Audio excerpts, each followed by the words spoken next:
Buen día, mi nombre es Diego Acosta, estudiante de Ingeniería Electromecánica de la UPTC. El día de hoy les voy a presentar la solución de algunos ejercicios de fluidos para la materia fluidos y máquinas hidráulicas. El primer ejercicio nos dice lo siguiente. Para el manómetro diferencial compuesto de la figura, calcule la diferencia de presión de punto B menos el punto A, conociendo que la gravedad específica del mercurio es igual a 13,6 y la gravedad específica del aceite es de 0,88. Como nos muestra en la imagen, tenemos un manómetro diferencial compuesto que contiene tres fluidos: agua, aceite y mercurio. Este manómetro tiene ciertas alturas y tiene ciertos puntos donde cambia el fluido. Para esto tenemos que hallar la diferencia de presión del punto B menos el punto A, por lo cual decimos que la presión de un fluido es igual al peso específico de dicho fluido por la altura. Este peso específico puede ser cambiado por el producto de la gravedad específica de la sustancia por el peso específico del agua. Como las medidas de las alturas están en pulgadas, tenemos que pasarlas a pies. Entonces decimos que un pie es igual a 12 pulgadas. Iniciando con el análisis, empezamos en el punto A, diciendo que la presión en el punto A pues no la tenemos, pero la mencionamos como la presión inicial. Luego le sumamos la presión que hay en el agua con respecto a las 10 pulgadas que hay contenidas en el tubo del manómetro. Luego le restamos las 3 pulgadas que hay de mercurio, que en este caso como ascienden, entonces decimos que son negativas. Luego tenemos que hay 4 pulgadas de aceite, que en este caso, como está la altura se toma de arriba hacia abajo, sería positivo. En este punto, en el siguiente, entonces volvemos a tener mercurio, 5 pulgadas de mercurio, como indica que va de abajo hacia arriba, entonces va negativo. Y tenemos que sumar luego 8 pulgadas de agua hasta el punto B, que en este caso siguen siendo negativas porque va de abajo hacia arriba. Y decimos que todas estas sumas de los puntos de presión es igual al punto B. Hay que tener en cuenta que se saca esta ecuación diciendo que, por ejemplo, en este punto 1, la presión es igual a la que hay en este punto. O sea que no tenemos que hacer como tal el recorrido total que hace el fluido en el tubo, sino solo el cambio de altura, o en este caso en el eje Y. Bueno, continuando con nuestra ecuación, entonces podemos pasar la presión de A al otro lado de la ecuación y decir que tener la expresión de que la presión en B menos la presión en A es igual a la suma respectiva de las presiones en los diferentes puntos. Allí pues ya solo reemplazamos. Tenemos que el peso específico del agua, como es un término común en todas las presiones, lo sacamos para multiplicarlo como factor común. Y ya reemplazamos los valores obtenidos. Pues se nos menciona que la gravedad específica del mercurio es de 13,6 y la gravedad específica del aceite es de 0,88. La gravedad específica del agua es de 1, entonces pues como es un valor, como ese valor de 1 no se tiene en cuenta, porque al multiplicarlo por otro valor pues da lo mismo. También tener en cuenta que el peso específico del agua en términos de pies es igual a 62,4 libras fuerza sobre pie cúbico. Es muy importante tener en cuenta las unidades que estemos trabajando. Ya reemplazando los valores obtenidos, tenemos que la diferencia de presión en el punto A, del punto B menos el punto A es de 537,56 libras fuerza sobre pie cuadrado.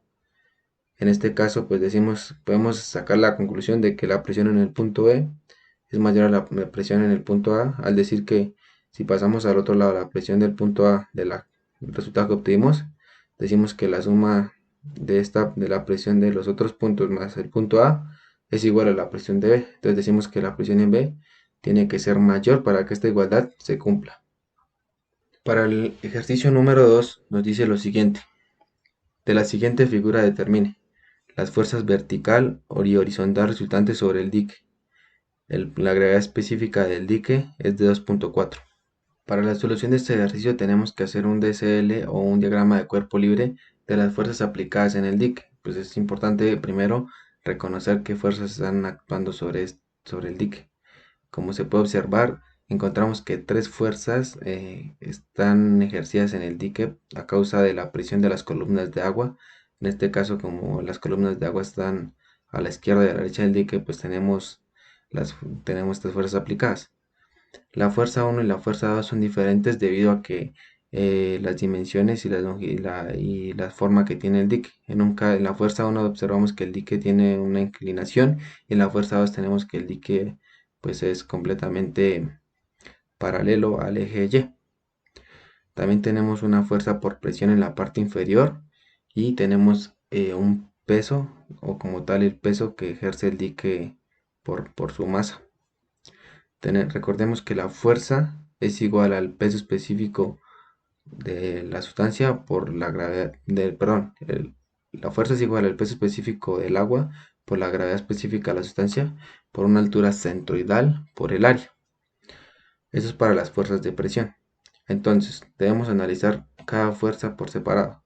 Para la fuerza 1, esta fuerza la observamos que está aplicada sobre la pared del lado derecho, del lado izquierdo, sobre la pared inclinada del lado izquierdo del dique. Se nos da un ángulo de inclinación y se nos da una altura, por lo cual tenemos que usar trigonometría para hallar la distancia, o en este caso la hipotenusa, en la cual va a estar contenida esta fuerza. Decimos que el área es igual a la longitud de esta inclinación por un pie. Esto se asimila porque como no nos dice el ejercicio que hay cierto ancho del dique, o que tiene cierta longitud de ancho, entonces lo tomamos como un pie. También podría ser 10 pies o podrían ser 100 pies. Lo único que se requiere es que esta cantidad sea de 1, de 10 o de 100 para que los valores que obtengamos no se alteren. También decimos que la altura centroidal es la altura dividida en dos. Allí es donde va a estar aplicada la fuerza. Para la fuerza, entonces, reemplazando los valores, obtenemos que la fuerza en esta parte del dique es de 170.943.552 libras fuerza. También decimos que la altura en la que está esta fuerza aplicada es de un tercio de la longitud de la inclinación, en este caso a 24.8 pies. Para la fuerza 2 tenemos que el dique ya no tiene una inclinación. Sin embargo, pues esta fuerza está aplicada a cierta altura ya del dique, por lo cual hay que tener en cuenta que la altura centroidal va a ser la mitad de esta altura que se nos muestra de la parte del dique donde está aplicada la fuerza, más más la altura que tiene el dique restante donde no se aplica la fuerza. También decimos que el área es igual a esta longitud del dique multiplicada por un pie, lo que hemos determinado, y reemplazando estos valores en la fórmula de la fuerza, obtenemos que allí hay una fuerza aplicada de 65.301.6 libras fuerza. En este caso, como la presión va de forma triangular, decimos que la distancia donde está aplicada esta fuerza, o la distancia de centro de presión, como se diría, es de un tercio de la altura que se nos dice. En este caso es de 13 tercios. Para la fuerza 3 tenemos que es la fuerza que está aplicada por la columna que está hacia el lado derecho del dique. También se nos muestra una altura y un ángulo de inclinación, lo cual podemos hacer un triángulo y por medio de la trigonometría hallar la longitud de inclinación que tiene esta parte del dique. Decimos que el área pues es la inclinación multiplicada por un pie, y decimos que es de 4.618 pies cuadrados. La altura centroidal pues es la altura dividida en dos, es de 2 pies. Reemplazando estos valores en la fórmula de la fuerza, obtenemos que la fuerza aplicada allí es de 576.576 libras fuerza, y que esta fuerza está aplicada a 1.54 pies con respecto a la altura, la distancia inclinada. Ahora tenemos que calcular el peso del dique. Para esto tenemos que separar, como el dique es de una forma irregular, lo dividimos en tres formas regulares que conozcamos para poder hallar un análisis más específico. Tenemos que el dique está compuesto por dos triángulos y un rectángulo. Para esto tenemos que, por medio también de trigonometría, como son triángulos rectángulos, podemos hallar las medidas restantes que nos faltan. La medida x3, según la imagen el diagrama que nos muestra el ejercicio, es de 10 pies, pero en este caso, usando la trigonometría y según la inclinación que se nos da sobre los lados del dique, decimos que esta distancia es de 11.03 pies, para no equivocarnos. Decimos que el peso del dique es igual al peso específico de la sustancia por el volumen. En este caso, el peso específico de la sustancia puede ser igual a la gravedad específica por el peso específico del agua, en este caso por el volumen. Como decimos que el ancho es de un pie, entonces solo tenemos que hallar las áreas totales de la figura. Para esto pues tendremos que hallar el área de cada figura y hacer la sumatoria de las áreas. Haciendo las respectivas operaciones, obtenemos que el peso del dique es de 472.776.9472 libras fuerza. En este caso pues la fuerza o el peso del dique va hacia abajo en concordancia con la aceleración gravitacional. Para las fuerzas inferiores se nos dicen que hay dos fuerzas. Una fuerza que es igual al peso específico de del agua por una altura h y el peso específico por una altura h mayúscula. En este caso, estas alturas que se nos mencionan acá son las alturas de las columnas de agua. El h minúscula es la altura de la columna más pequeña y el h mayúscula es la altura de la columna más grande. Allí obtenemos la presión la presión con respecto a dichas alturas. Pero como tenemos que hallar las fuerzas, tenemos que multiplicar esta presión por las dimensiones donde están aplicadas estas fuerzas. Allí obtenemos que hay dos fuerzas iguales a una fuerza 4 igual a 169.607 libras fuerza y 16.224 libras fuerza, que estas irían en sentido hacia arriba, o sea, en sentido positivo. Y como ya hemos definido nuestras fuerzas y ya las hemos hallado, lo único que nos resta es sumarlas haciendo sumatoria de fuerzas. Para esto tenemos que la sumatoria de fuerzas en el eje X es igual a la fuerza horizontal total o la fuerza horizontal resultante. Haciendo la respectiva operación decimos que la fuerza horizontal resultante es de 234.809.3759 libras fuerza. Para la fuerza vertical hacemos el mismo análisis, hacemos sumatoria de fuerzas en Y con sentido positivo de abajo hacia arriba, sumamos las respectivas componentes de las fuerzas y obtenemos que la fuerza resultante es igual a 306.702.5987 libras fuerza hacia abajo. En este caso, pues la fuerza va contenida hasta abajo.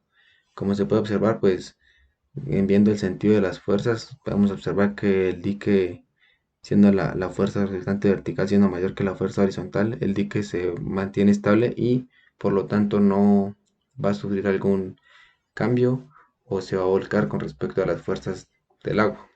Para el ejercicio 3 tenemos lo siguiente. Determina la estabilidad y la distancia metacéntrica del bloque de madera de 30 centímetros por 30 centímetros y una profundidad de 60 centímetros. El peso del bloque es de 318 newtons. De las siguientes figuras. Para el análisis del punto 3 debemos tener en cuenta que el bloque tiene dos posiciones, una en la que está de manera estable y otra en la que sufre una inclinación de 45 grados. Para la primera para la primera posición del bloque, o sea, la parte A, decimos que el peso del bloque es igual a la fuerza de flotabilidad. En este caso es igual al peso específico de la sustancia por el volumen desalojado. Entonces decimos que hallamos el volumen total del bloque con las dimensiones que se nos dan. Y decimos que es de 0.54 metros cúbicos. Como como la fuerza de flotabilidad es igual al peso específico por el volumen desalojado, despejamos el volumen desalojado por el bloque al estar flotando en el agua. Decimos que es de 0.03241 metros cúbicos. Como se puede observar, el volumen desalojado es menor que el volumen total del bloque, entonces sí se puede decir que el bloque no está totalmente sumergido. Ahora necesitamos hallar la altura a la que está sumergido el bloque. Para esto del volumen desalojado tenemos que es igual al h por el área de la parte inferior, la altura por la parte del área inferior. En este caso entonces despegamos la altura y obtenemos que esta altura h es igual a 0.18 metros. Entonces definimos los puntos del el centroide o centro de flotabilidad y el centro de gravedad en el bloque. El centro de gravedad por estática siempre va a estar en la mitad del bloque. Entonces está ubicado a una distancia de 0.15 metros. Mientras que el centroide o centro de flotación está en la mitad del volumen desalojado. En este caso pues está a la mitad de la altura h. Estaría a 0.09 metros. Entonces la distancia de G a C es la diferencia entre estas dos distancias y obtenemos que está en una distancia de 0,06 metros. También necesitamos conocer el momento de inercia de la parte inferior del bloque. Como en este caso es un rectángulo, hacemos la respectiva operación y obtenemos que la distancia, el momento de inercia es de 6.35 por 10 a la menos 4 metros a la 4. En la distancia metacéntrica o la distancia Gm es igual al momento de inercia sobre el volumen desalojado menos la distancia Cg. Ya teniendo los valores correspondientes, reemplazamos y obtenemos que la distancia metacéntrica es de menos 0,5791 metros. Conociendo que la distancia metacéntrica es menor que 0 o en este caso es negativa, decimos que el bloque en esta posición es inestable, por lo que el bloque tenderá a rotar o a cambiar de posición para mantenerse estable mientras está flotando en el lago. Para la parte B, decimos que el bloque anterior rotó 45 grados. En este caso es un poco más complicado hacer el análisis. Lo único que conocemos es el volumen desalojado es el mismo, por lo que nos resta hallar la altura h que hallamos anteriormente y definir los puntos donde están ubicados. Para el volumen desalojado hacemos lo siguiente. Tenemos que el volumen, para hacer el análisis hacemos lo siguiente, dividimos el bloque en dos partes. Decimos que el volumen desalojado es mayor que la mitad del volumen total, por lo cual la parte inferior eh, podríamos decir que está totalmente sumergida, por lo cual analizaremos la parte de arriba como una especie de cono o una especie una especie de cono cortado. Para esto decimos que el volumen desalojado es igual a el área desalojada por una longitud L. En este caso la longitud L es el ancho del bloque y así despejamos el área desalojada. Luego hacemos la siguiente partición de la parte superior de la figura que vimos. Decimos que la altura X, o en este caso la altura a la que está sumergido esta parte del bloque, es igual a esta base si tenemos en cuenta que en esta parte el bloque tiene 45 grados, por lo cual estas dos medidas van a ser iguales. Y si definimos que toda la medida del ancho, por decirlo así, de esta parte de la figura es igual a A, decimos que esta parte es igual a A medios menos X, por lo cual tendremos que definir el área total de esta parte, de esta cara de la figura, para encontrar nuestro X, en este caso, de nuestra distancia de flotación. Decimos que el área de esta parte es igual a 2, todo por un medio de x al cuadrado más eh, a medios menos x todo por x. En este caso, simplificando esta expresión, tenemos que el área de esta parte es igual a x menos x al cuadrado. Si traspasamos el área de flotación, o en este caso en el área que estamos hallando, la pasamos al otro lado, tendremos una expresión algebraica, en este caso un trinomio, por lo cual podemos utilizar nuestra ecuación cuadrática para hallar los valores de x. Reemplazando los valores de a y el área que obtuvimos, tenemos nuestra ecuación cuadrática. Lo único que tenemos es que aplicando pues, el análisis cuadrático, podemos hallar los valores para x, ¿no? El primer valor es de x1 es igual a 0.4 metros y el otro es de x igual a 0.022 metros. Acorde con las distancias que estamos manejando, el primer valor pues no coincide porque sería mucho mayor que el valor que tenemos en este caso para la distancia A. Entonces el único valor que nos queda es el segundo valor. Entonces esa sería nuestra distancia o nuestra altura a la que estaba sumergido el bloque. debemos encontrar ahora el centro, donde está ubicado el centro de flotación y el centro de gravedad. El centro de gravedad, decimos que está ubicado en la mitad total del bloque. En este caso, esa posición no cambia. Lo único que cambia es pues, las dimensiones de donde está ubicado con respecto a la rotación del bloque. Para el centroide o centro de flotación, necesitamos analizar la figura por partes. En este caso, la figura la dividimos en cuatro partes, en tres triángulos y un rectángulo. Y para esto hacemos un análisis estático. Hallamos el centroide en el eje Y de cada figura, el área de cada figura y la multiplicación del centroide por el área de cada figura. Para esto entonces decimos que el centroide es igual a la sumatoria del área por el centroide de todas las figuras sobre la sumatoria de todas las áreas. Ya hallamos que el centroide está ubicado a 0,1550 metros. O sea que está un poco, en este caso estaría un poco ubicado más abajo del centro de gravedad. Ya definido nuestras distancias, ya sabemos dónde está ubicado nuestro centroide, nuestro centro de gravedad, hallamos la distancia que hay del centroide al centro de gravedad y esta distancia sería igual a 0,05713 metros. También necesitamos hallar el momento de inercia de la figura de inferior más ancha, en este caso sería partiendo como partimos el bloque en la mitad, sería esta distancia o de esta área, sería el largo A que definimos anteriormente por el ancho del bloque. Entonces, ya conociendo los valores que tenemos, los reemplazamos en la fórmula de la distancia metacéntrica y decimos que la distancia metacéntrica es igual a 0,06063 metros. En este caso, la distancia metacéntrica nos dio positiva, lo que quiere decir que el bloque en esta posición es estable. Para el último ejercicio les dejaré el link en la descripción, ya que el análisis de este ejercicio es un poco más largo y tedioso. No olviden suscribirse al canal y nos vemos en la próxima. Gracias.